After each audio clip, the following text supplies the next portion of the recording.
Ngayong gabi, mag-uumpisa po tayo ng paghahanap ng katotohanan sa nakasulat.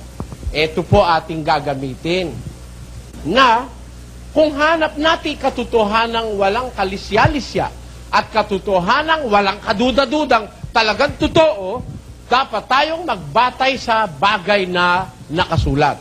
Ang tanong, kung ang pag-uusap ay nakasulat, at yun ang ating hahanapit pagbabatayan para sa katotohanang nararapat nating kilalanin at tanggapin. Ano-anong mga bagay ang maaari nating makita sa nakasulat? Ano-ano? Marami ho tayong pwedeng hanapin sa nakasulat. Wala kayong gustong unahin natin? Kayo ho. Pwede ba kayong mag-suggest ng priorities nyo kung alin ang gusto nyong mauna? Halimbawa, bibigyan kayo halimbawa.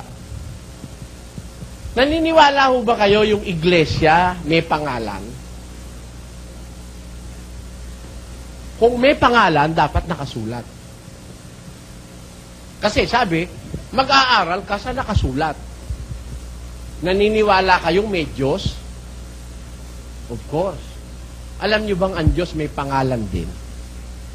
Pero hindi Jehovah. Naniniwala ko kayo. Hindi rin Yahweh.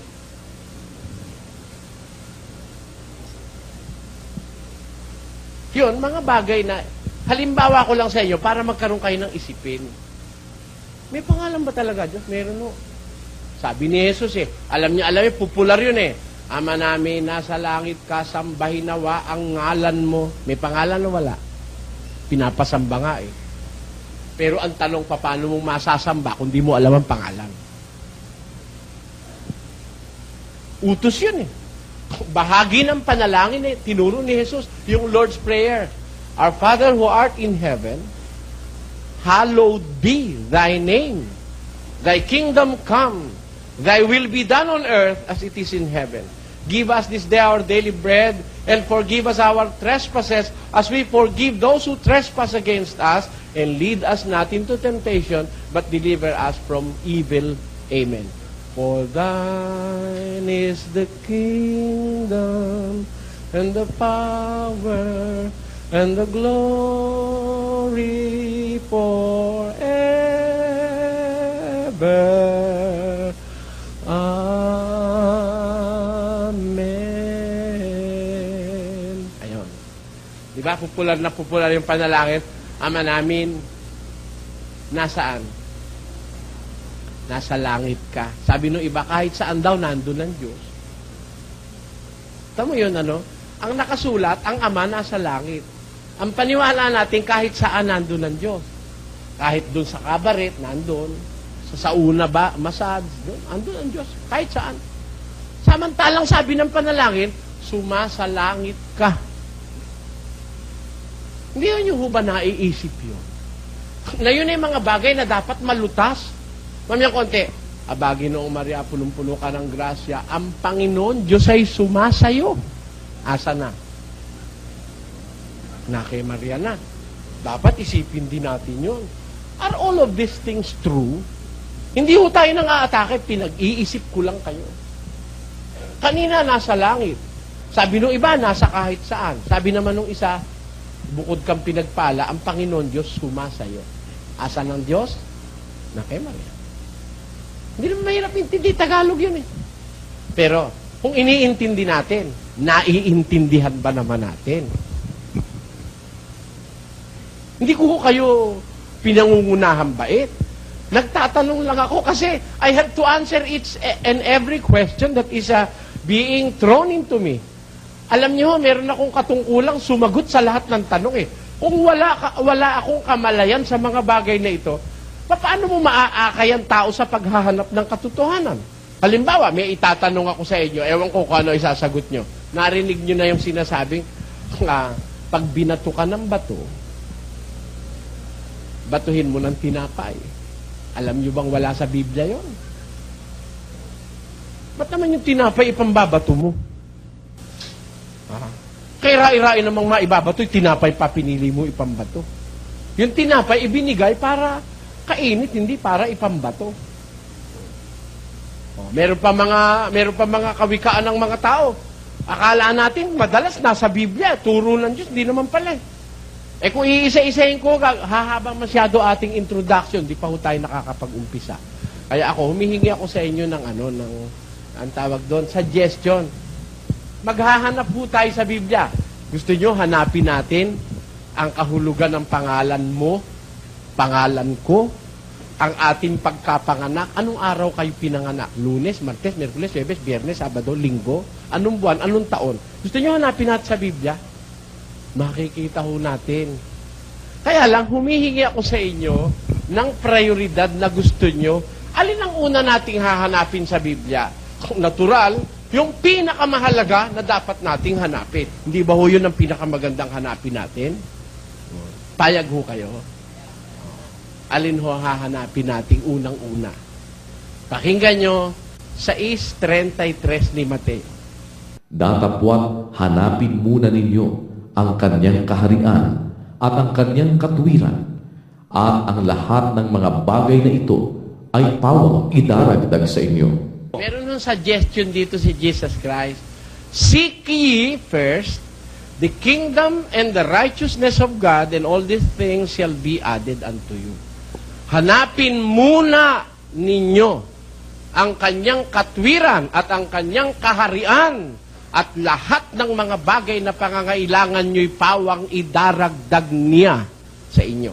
Payag ho kayo sa suggestion ni Jesus Christ. Maghahanap kasi tayo ng katotohanan sa nakasulat sa Biblia. Hindi ho tayo lalabas sa nakasulat. Ano ho una nating gusto nyong hanapin? Payag kayo, hanapin muna natin yung kanyang kaharian at saka yung kanyang katwiran. Payag kayo ho? Payag ho kayo? Kung payag na kayo, magbabasa pa ako ng isang talata. Tignan ko kung alin ang mas gusto nyo sa uunahin natin. 17:25 ng Gawa. Pakinggan nyo ang nakasulat. At nilikha niya sa isa, At ginawa niya sa isa ang bawat bansa ng mga tao upang magsipanahan sa balat ng buong lupa, na itinakda ang kanilang talagang ayos ng mga kapanahunan at ang mga hangganan ng kanilang tahanan, upang kanilang hanapin ang Diyos. alin ho gusto nyo unahin natin? Dalawa na nababasa nating hahanapin eh. Hindi ba? Sabi, hanapin muna ninyo ang kanyang kaharian at ang kanyang katwiran. At lahat ng kailangan nyo, dadagdag niya sa inyo. Dito naman may isang salita. Sabi, ginawa niya ang wika sa isa, ang bawat bansa ng mga tao, upang magsipanahan sa balat ng buong lupa. At itinakda ang kanilang talagang ayos ng mga kapanahunan at hangganan ng mga kanilang tahanan. Payag ho kayo, may boundaries. Tama ho yun eh. Di ba? May boundary ang Pampanga at Bulacan. Yun ho ang pagitan ng Kapalangan, Kalumpit at San Vicente, Apalit. Yun. Doon sa kabila, Ebun. Sa kabila, Itlog. May hangganan, wala. Pati nga salita, may hangganan eh. Di ba? Banda rito. Sa Morong. Mare, ay, sabi, ay, driver, para dyan sa tabi ng Bacor.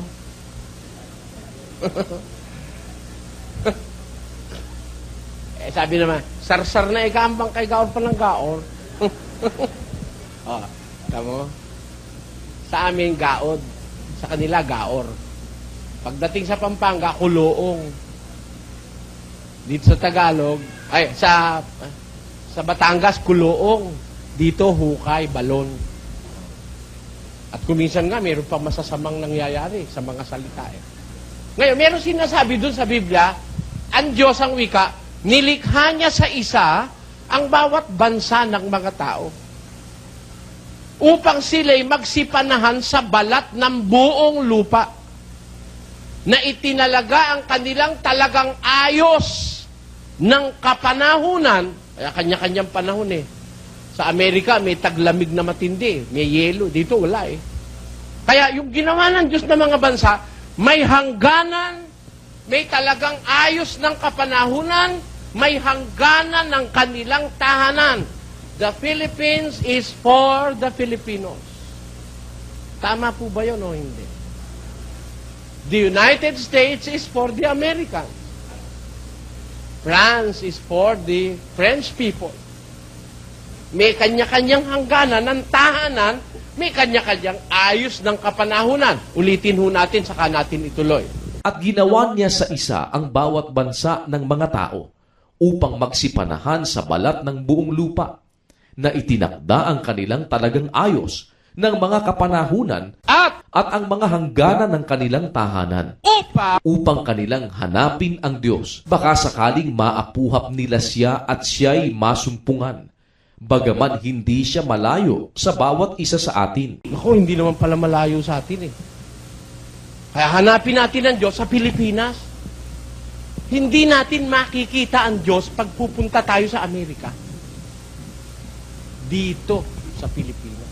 Kaya nga nilagyan ng hangganan ng mga tahanan upang within the limits and the boundaries of their nation that they may seek God, upang kanilang hanapin ng Diyos at baka sakaling maapuhap nila siya at masumpungan bagaman hindi siya malayo sa bawat isa sa atin. Hindi kailangan ang Pilipino'y pumunta ng Amerika para makakita lang ng Diyos. Kung may Diyos sa Amerika, may Diyos din sa Pilipinas at dito natin hahanapin ang Diyos sa Pilipinas. Meron mga tao, ang paniwala, ang Diyos nasa Italia eh. Meron naman naniniwala, ang Diyos nasa Diliman. Oh. Payag kayo, hindi. Pag hindi ko kayo pumayag, nagbubulag-bulagan kayo sa katotohanan. Totoo sinasabi ko eh. Sabi na iba, kaya naman pala ginawa niya ang bansa ng mga tao, nilagyan ng boundaries, para doon sa boundaries na yon, within those boundaries, hanapin natin ang Diyos at maaapuhap natin siya sapagkat hindi siya malayo sa bawat isa sa atin. We don't have to go to Jerusalem to find our God and to be saved. Dito sa Pilipinas, may ipinangangakong kaligtasan ang Diyos sa atin. Hahanapin lang natin dito rin sa Pilipinas. Bakit ho ganon? Ba't ko sinasabi ito? Pinamimili ko nga kayo eh. Alin ang una nating hahanapin? Kaharian ng Diyos? Katwiran ng Diyos? O ang Diyos muna ang gusto yung hanapin? Sino ang gustong maghanap na tayo ng Diyos ngayon? Kayo, baka naman sabihin niyo, iniinsulto ko kayo. Ano ibig mo sabihin, Mr. Suriano? Kami walang Diyos? Hindi ko gano'n na ibig ko sabihin. Baka lang meron pa ritong walang Diyos. Di samahan natin sila maghanap. Gusto ko sana pong kayo'y maakay ng magandang pag-akay kung saan tayo pupunta sa pamamagitan ng Biblia. Para kayo naman makakita ng ibang panoorin. Hindi na yung kagaya nung napagkikita nyo lagi na mula sa pagkabata eh.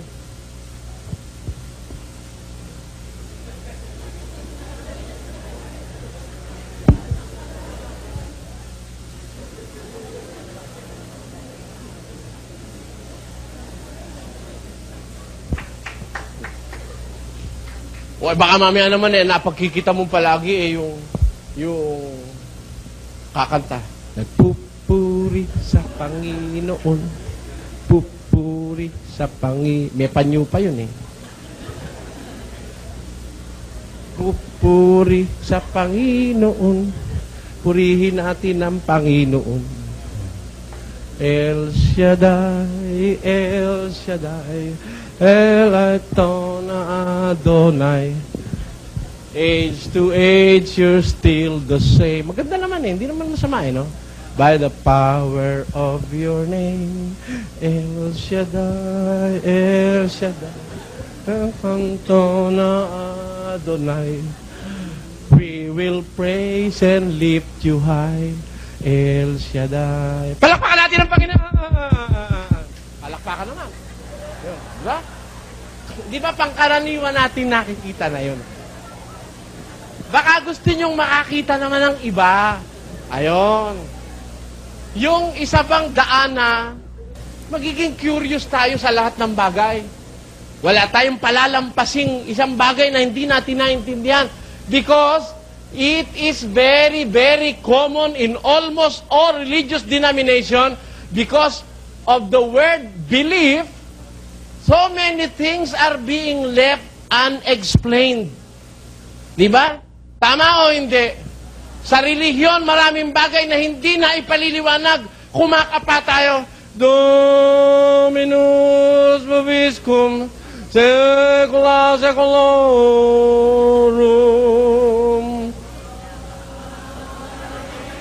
Kita nyo? Oh, tanong. Ang tanong, ano yung inamina natin? Ano yun? Naiintindihan nyo? Hindi mo kusisa tayo. Bakit tayo magtatahimik? Ba't tayo makukontento na hindi natin alam? Pag inamina natin, alam nyo ba ang kahulugan ng salitang amen, mga kababayan? Yung salitang Kastila na ang kahulugay, tinatanggap ko, inaayunan ko. Eh ano yun? Mo alam. Ha? Hindi ko ado saya sentisi. Son Christi Ordinus. Ano yun? Wala tayong iniinsulto. At wala tayong pinasasama. Nililiwanag lang natin ang mga bagay-bagay na iniwang hindi nasasagot sa ating kaisipan. Kung minsan, I'm sorry to say, mamamatay ka na, hindi mo pa naintindihan yung pinasok mong pananampalataya. Kaya po, siguro, dapat pagdating sa pananampalataya, maging inquisitive tayo. Magtanong tayo. Utos ng Diyos yun. Dos ng Hagay. Pakinggan yung sinasabi ng kasulatan.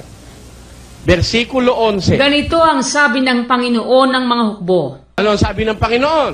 Magtanong kayo ngayon sa mga saserdote ng tungkol sa kautusan na mangagsabi. Magtanong kayo sa mga saserdote tungkol sa kautusan. Eh baka ikaw nagre-relihiyon ka, umaasa ka, maliligtas ka, dinidinig ka ng Diyos pag nananalangin ka, wala kang kaalam-alam. Paano ba panalangin talaga tama? Paano ba?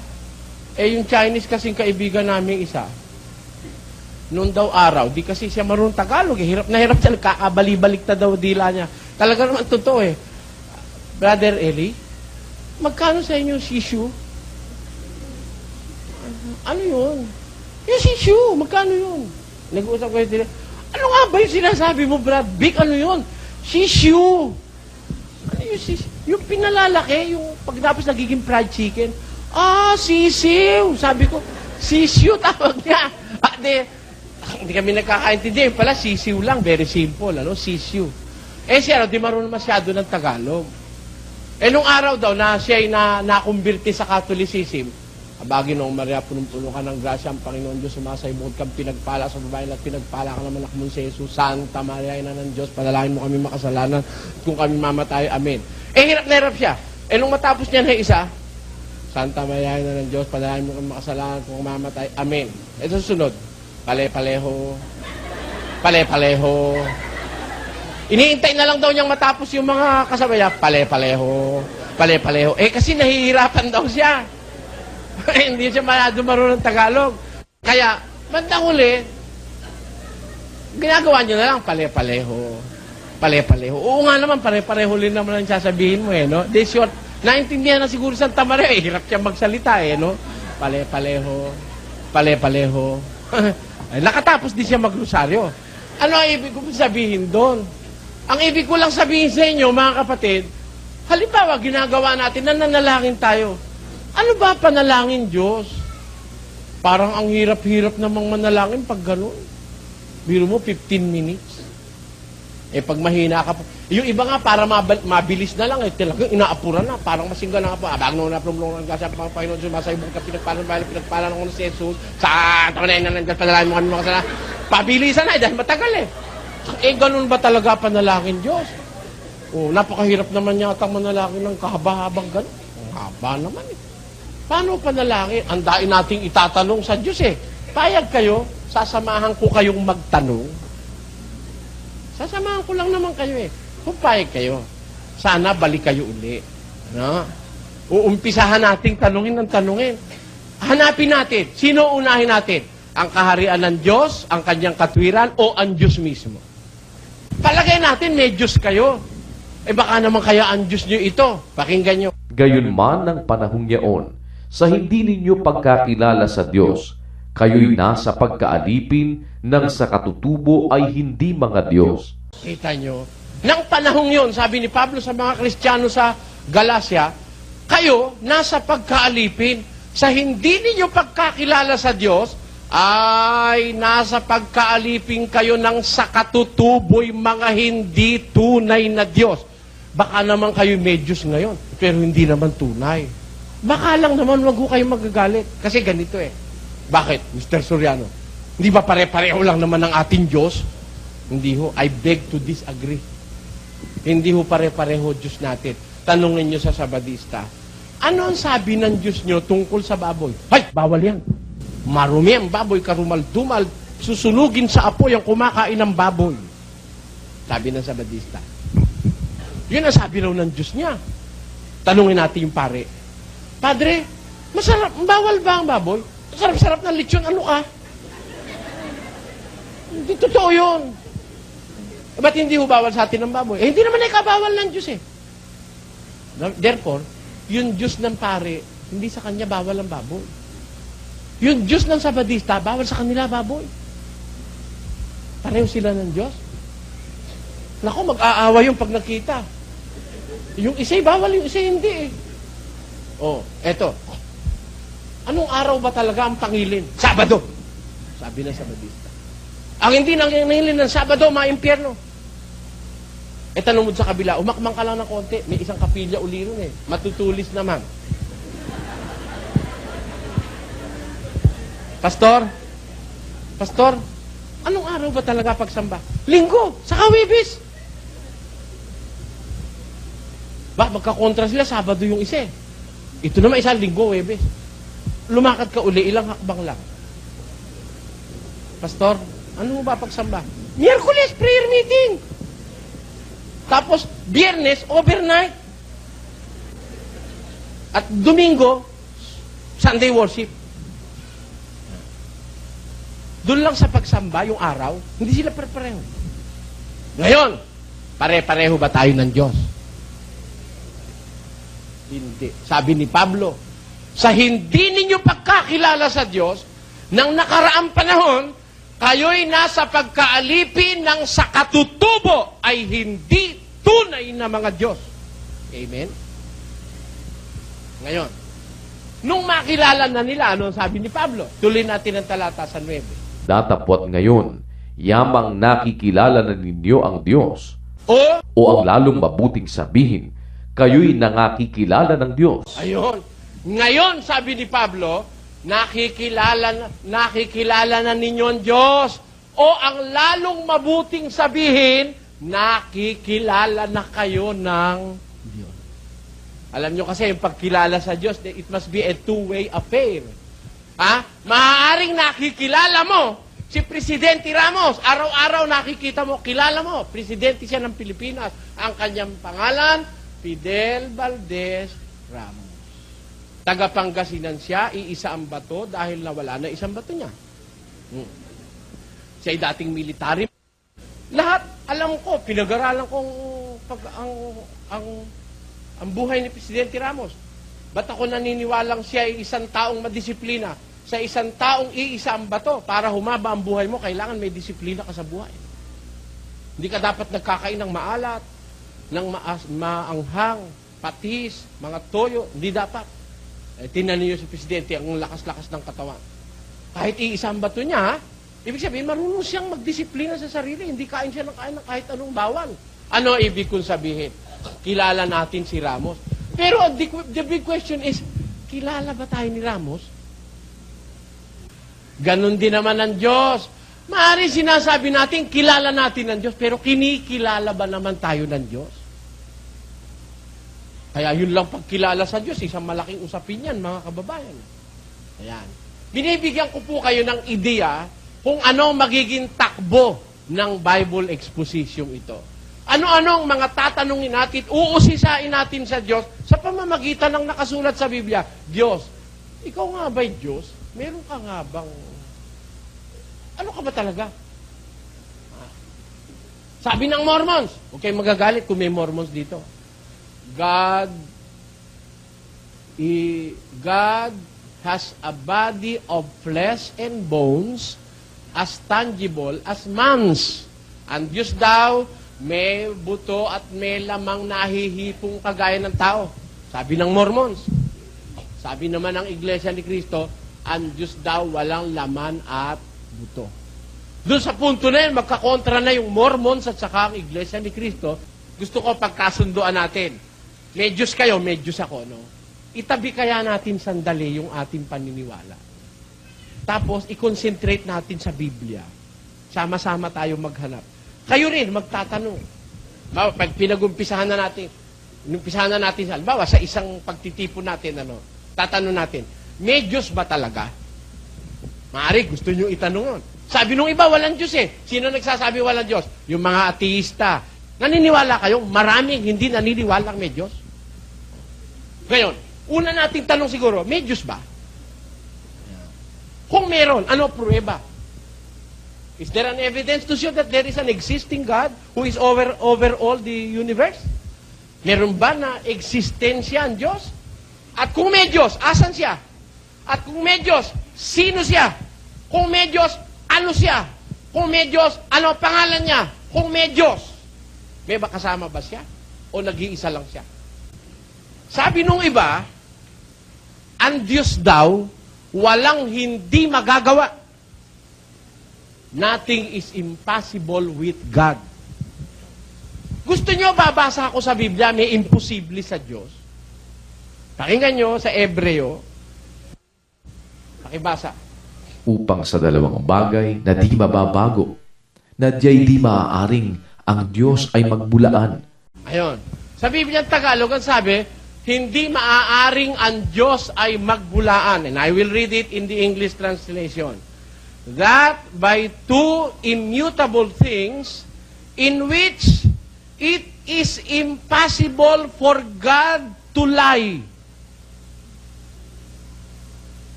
It is impossible for God to lie. May imposible ho ba sa Diyos? Sabi ng Biblia, nakasulat, it is impossible for God to lie. Sabi naman ng ibang tao, sa bunganga niya ng galing at sa kukote niya, wala ikang imposible sa Diyos. Lahat magagawa ng Diyos. Sa Biblia may nababasa ko, hindi magagawa ng Diyos. Kahit kailan. Gusto niyong patunayan ko sa inyo? Kahit kailan, hindi pwedeng magsinungaling ang Diyos. Sa Tito 1:2. Pakinggan nyo. Sa pag-asa sa buhay na walang hanggan, na ipinangako ng Diyos na di makapagsisinungaling, buhat pa ng mga panahong walang hanggan. Ang Diyos na di makapagsisinungaling, buhat pa ng mga panahong walang hanggan.